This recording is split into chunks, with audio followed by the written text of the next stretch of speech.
खेत बेचकर, माँ के गहने गिरवी रखकर, लोगों से कर्ज लेकर और ना जाने कितने तरीके आजमा कर इंडिया से लोग सऊदी पैसा कमाने के लिए जाते हैं ताकि उनका परिवार एक अच्छी जिंदगी जी सके। लेकिन कई बार सऊदी में लोगों के साथ ऐसा धोखा हो जाता है कि उनका सफर एक दर्दनाक कहानी बन जाता है। और ऐसी ही एक दर्दनाक कहानी है फिल्म द गोट लाइफ की, जिसे हम आज एक्सप्लेन करने वाले हैं। नजीब और हकीम दोनों के सऊदी एयरपोर्ट पर उतरने के साथ ही इस कहानी की शुरुआत हो जाती है। दलाल ने दोनों को एक कंपनी में एज ए हेल्पर काम करने के लिए भेजा था। एयरपोर्ट पर दोनों अपने कफील का इंतजार करते हैं, लेकिन इन्हें कोई लेने नहीं आता। दोनों कुछ लोगों से पूछने की कोशिश करते हैं, लेकिन प्रॉब्लम ये है कि दोनों हिंदी के अलावा ना तो कोई भाषा बोल सकते थे और ना ही समझ सकते थे। खैर, किसी तरह ये दोनों एयरपोर्ट पर काम करने वाले एक आदमी से हेल्प मांगते हैं। दलाल ने इन्हें कंपनी के ऑफिस का नंबर दिया था। वो आदमी पब्लिक फोन से कॉल करता है, लेकिन कोई फोन नहीं उठाता।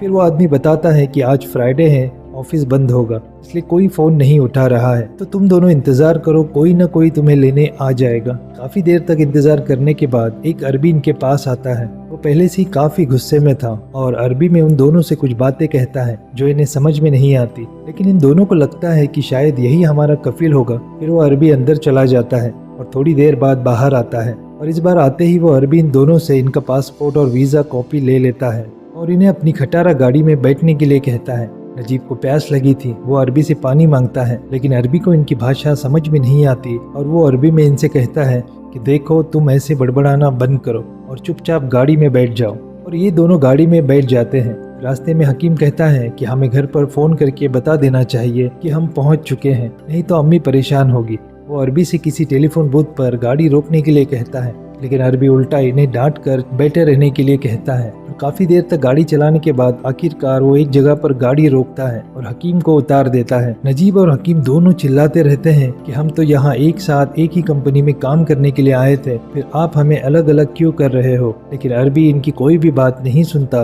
और नजीब को लेकर आगे जाने लगता है। फिर काफी दूर तक चलने के बाद वो नजीब को भी एक बाड़े में पहुंचा देता है। बाड़े में एक दूसरा अरबी भी था। नजीब फिर उनसे कहता है कि मेरे दलाल ने तो कहा था कि मुझे एक कंपनी में काम करना है, आप मुझे यहाँ क्यों लेकर आए हो। लेकिन पहले वाला अरबी इसकी बात को अनसुना कर देता है और वहाँ से चला जाता है। रात के अंधेरे में नजीब को ज्यादा कुछ समझ में नहीं आ रहा था। तब नजीब एक बूढ़े आदमी को देखता है जो पिछले कुछ सालों से इस बेड़े में काम कर रहा था। नजीब उसके पास जाकर बात करने की कोशिश करता है। पता चलता है कि वो आदमी तमिल है। नजीब को उसकी भाषा भी समझ में नहीं आ रही थी। उसे बहुत तेज प्यास लगी थी। पूछने पर तमिल आदमी पानी की टंकी की तरफ इशारा करता है। नजीब टंकी के पास जाकर पानी पीता है और अरबी के टेंट में जाकर सोने की कोशिश करता है। थकान की वजह से जल्दी से उसे नींद आ जाती है। इसी के साथ हम सऊदी आने से पहले नजीब की लाइफ को देखते हैं। नजीब अपने गांव में नदी से रेत निकालने का काम करता था। उसकी माँ उसके लिए रोज खाना बनाती थी और नजीब अपनी माँ और अपनी वाइफ सैनू से बहुत प्यार करता है। सैनू प्रेग्नेंट थी। परिवार काफी खुशहाल था। कमी थी तो सिर्फ पैसों की। एक दिन नजीब का दोस्त उसे बताता है कि मेरे जीजा जी लोगों को सऊदी भेजने का काम करते हैं। उनके पास एक कंपनी का वीजा है, अगर तुम जाना चाहते हो तो मैं बात करता हूँ। नजीब जाने के लिए तैयार हो जाता है और अपनी माँ के गहने गिरवी रख के पैसे इकट्ठा करता है और अपने दोस्त के जीजा को पैसे दे देता है। वो उसके वीजा का काम करवा देता है और इस तरह से नजीब अपने भाई हकीम के साथ सऊदी आ जाता है। इधर सऊदी में नजीब अरबी के टेंट में सो रहा था। ये देखकर अरबी गुस्सा हो जाता है। वो नजीब को पैरों से मारकर जगाता है। उसे उसका बैग देकर बाहर सोने के लिए कहता है।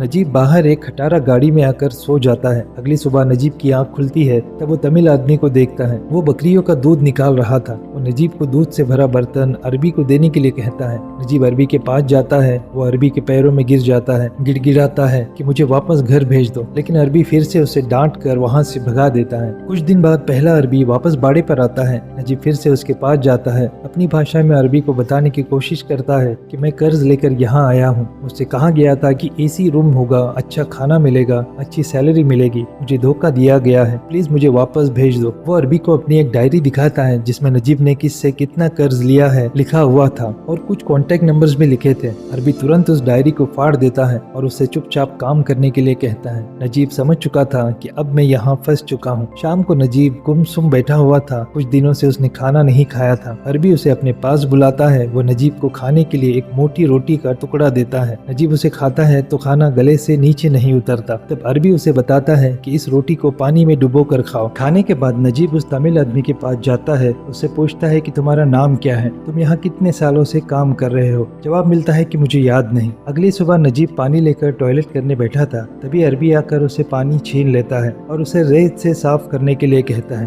क्योंकि वहाँ हफ्ते में एक बार पानी का टैंकर आता था और टंकी में पानी भरकर चला जाता था। इस बार जब टैंकर आता है तब नजीब ड्राइवर के पास जाता है। ड्राइवर को हिंदी आती थी। नजीब उससे हेल्प मांगता है। अरबी उन दोनों को बात करते हुए देख लेता है और अपनी बंदूक लेकर वहाँ पहुँच जाता है और नजीब को मारकर बेहोश कर देता है। अगली सुबह नजीब की आँख खुलती है तो अरबी उसे बकरियों का दूध निकालने के लिए कहता है। नजीब आसपास देखता है तो तमिल आदमी उसे दिखाई नहीं देता। नजीब दूध निकालने की कोशिश करता है तो बकरी उसे लात मारती है। खैर धीरे धीरे नजीब दूध निकालना सीख जाता है। फिर अरबी के कहने पर वो बकरियां चराने के लिए भी जाता है। सारी बकरियां इधर उधर भाग रही थी। कई दिनों की मुश्किलों के बाद धीरे धीरे वो बकरियां चराना सीख जाता है। ना जाने कितने महीने बीत जाते हैं। नजीब के चेहरे पर बड़ी बड़ी दाढ़ी आ जाती है। आईने में वो अपनी शक्ल भी पहचान नहीं पाता। और एक दिन ऊँट चराते हुए नजीब को आसमान से कुछ गिद्ध दिखाई देते हैं। नजीब उनके पीछे पीछे जाता है तो देखता है कि वो गिद्ध तमिल आदमी की लाश को नोच खा रहे हैं। ये नज़ारा काफी डरावना था। नजीब को समझ में आ जाता है कि अगर मैं यहाँ रुका तो इसकी तरह मर जाऊंगा। अगले दिन नजीब बकरियां चराने जाता है तो सही मौका देखकर भागने की कोशिश करता है। तभी अरबी अपने ऊँट पर बैठकर उसके पीछे पीछे आ जाता है और मार मार कर उसे लंगड़ा बना देता है। नजीब अब बुरी तरह से डर चुका था, हिम्मत हार चुका था। महीनों के बाद एक दिन वो बकरी चरा रहा था, तभी बारिश होने लगती है। नजीब बकरियों को लेकर एक चट्टान के पीछे छुप जाता है। चट्टान के नीचे से एक रास्ता था। नजीब उस रास्ते से चट्टान की दूसरी तरफ जाता है। वहाँ भी एक और आदमी बकरी चरा रहा था। नजीब उसके पास जाता है। वो कोई और नहीं, नजीब का भाई हकीम था। ना जाने कितने महीनों या सालों के बाद दोनों एक दूसरे को देखते हैं तो गले लगा लेते हैं। हकीम बताता है कि कुछ दिनों पहले ही मेरा कफिल मुझे पुराने बाड़े से यहाँ लेकर आया है। लेकिन तभी हकीम का अरबी नीचे बकरियों के पास पहुँच जाता है। उसे देखते ही हकीम अपने बकरियों के पास जाने लगता है, क्योंकि दोनों को पता था कि अगर अरबी ने उन्हें साथ में देख लिया तो वो बहुत बुरा मारेगा और फिर से दूर दूर कर देगा।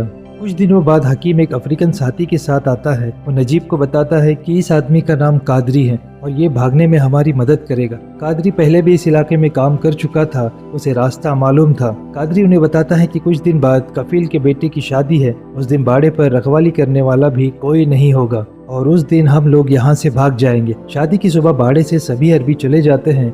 उनके जाते ही नजीब को आज़ादी मिल जाती है। वो अपने सारे कपड़े उतार देता है, पानी की टंकी के पास जाता है, नहाता है और अपने कपड़े पहनता है जिसे आज तक उसने संभाल कर रखा था। तभी हकीम और कादरी वहाँ आ जाते हैं और तीनों आज़ादी की उम्मीद लेकर सफ़र पर निकल जाते हैं, बिना इस बात की परवाह किए कि उनका ये सफ़र कितना मुश्किल होगा। सुनसान बेजान रेगिस्तान में उन्हें दूर दूर तक कोई नज़र नहीं आता। चलते चलते रात हो जाती है। अगली सुबह आँख खुलते ही ये लोग फिर से चलना शुरू करते हैं। प्यास से इनका गला सूखने लगता है। हकीम को थोड़ी दूर पानी दिखाई देता है। वो दौड़ कर जाता है तो पता चलता है कि वो धूप में चमकती हुई रेत को पानी समझ रहा था। पानी तो नहीं था, लेकिन वहाँ पानी ना मिलने की वजह से एक ऊँट मरा पड़ा था। खैर ये लोग कुछ दिनों तक चलते रहते हैं, लेकिन अब वो रास्ता भटक जाते हैं। वो बस सूरज की दिशा में चलते जा रहे थे। धूप और प्यास की वजह से उनकी हालत खराब हो जाती है और प्यास की वजह से तड़पते हुए हकीम की मौत हो जाती है। नजीब अपनी आंखों के सामने अपने भाई को तड़पता हुआ मरता हुआ देखता है, लेकिन कुछ कर नहीं पाता। कादरी उसे हिम्मत दिलाता है और समझाता है कि जब तक हमारी सांसें चल रही है हमें चलते रहना होगा। रेतीले तूफानों और धूप का सामना करते हुए वो आगे बढ़ते हैं और आखिरकार रेगिस्तान के बीच उन्हें एक जगह पर पानी दिखाई देता है। नजीब पागलों की तरह पानी की तरफ भागता है, लेकिन कादरी उसे रोक देता है और फिर कपड़ा पानी में डुबाकर उसे थोड़ा थोड़ा आराम से पानी पिलाता है। कादरी को पास में ही एक बोतल मिल जाती है। वो दोनों कुछ देर तक वहाँ आराम करते हैं, फिर बोतल में पानी लेकर आगे बढ़ जाते हैं। रात बिताने के लिए दोनों एक जगह पर रुकते हैं और अगली सुबह जब नजीब की आँख खुलती है तो कादरी कहीं भी नजर नहीं आता। वो गायब हो चुका था। आज नजीब अकेले ही आगे बढ़ता है और आखिरकार बहुत बुरी कंडीशन में वो पक्की सड़क पर पहुंच जाता है। उसकी हालत बहुत ख़राब थी। कई सारी गाड़ियां वहां से गुजरती हैं, लेकिन कोई भी नजीब के लिए नहीं रुकता। तब एक भला अरबी जो उस रास्ते से गुजर रहा था वो नजीब की मदद करता है। उसे अपनी गाड़ी में बिठाता है, पानी पीने के लिए देता है और फिर नजीब को शहर में लाकर छोड़ देता है। इधर उधर भटकते हुए नजीब एक होटल के सामने बेहोश हो जाता है। उस होटल में कुछ इंडियन सोशल वर्कर्स काम करते थे। वो नजीब को लेकर जाते हैं, उसके जख्मों का इलाज करते हैं। ये लोग धोखा देकर ऐसे ही सऊदी भेजे गए भारतीयों की हमेशा मदद करते थे। नजीब उन्हें अपने घर का एड्रेस दे देता है। वो भारत में नजीब के घर का पता लगा लेते हैं और यह आदमी फ़ोन पर नजीब और उसकी फैमिली से बात करवाता है। सऊदी आने से पहले नजीब की वाइफ प्रेग्नेंट थी। वो नजीब को बताती है कि आपका बेटा अब 4 साल का हो गया है, अब जल्दी से घर वापस आ जाइए।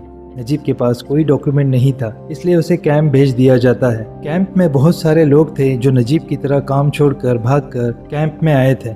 कैंप में हर रोज कई सारे कफील आते हैं और अपने अपने नौकरों को लेकर चले जाते हैं। बाकी के लोग दुआ करते हैं कि उनका पेपर बनने से पहले कहीं उनका कफील ना आ जाए। और एक दिन नजीब को लेकर जाने वाला अरबी भी कैंप में आता है। वो नजीब को देखते ही पहचान जाता है और अरबी में कहता है कि तू काम छोड़कर भाग आया, शुक्र मना कि मैं तेरा ओरिजिनल कफील नहीं हूँ, नहीं तो इस बार ले जाकर मैं तुझे मार डालता। दरअसल इस अरबी ने उन दोनों को एयरपोर्ट पर परेशान देखकर उनका फायदा उठाया था। खैर 3 महीने के बाद नजीब का पेपर वर्क कंप्लीट हो जाता है और उसे इंडिया वापस भेज दिया जाता है। नजीब की तरह ना जाने कितने लोग अच्छी कमाई, आरामदायक जिंदगी का सपना लेकर सऊदी जाते हैं, लेकिन धोखाधड़ी का शिकार हो जाते हैं। नजीब की तरह कुछ लोग वापस आकर अपनी आप बीती तो सुना देते हैं, लेकिन कुछ लोगों की कहानियां उस तमिल आदमी की तरह बेजान रेगिस्तान में कहीं दब जाती है और उनकी लाश गिद्ध का खाना बन जाती है। आपको ये फिल्म कैसी लगी? फिल्म का सबसे इमोशनल पार्ट कमेंट में बताना और वीडियो को लाइक कर देना। मिलते हैं ऐसी नेक्स्ट वीडियो में। वीडियो में अंत तक बने रहने के लिए आप सभी का दिल से शुक्रिया।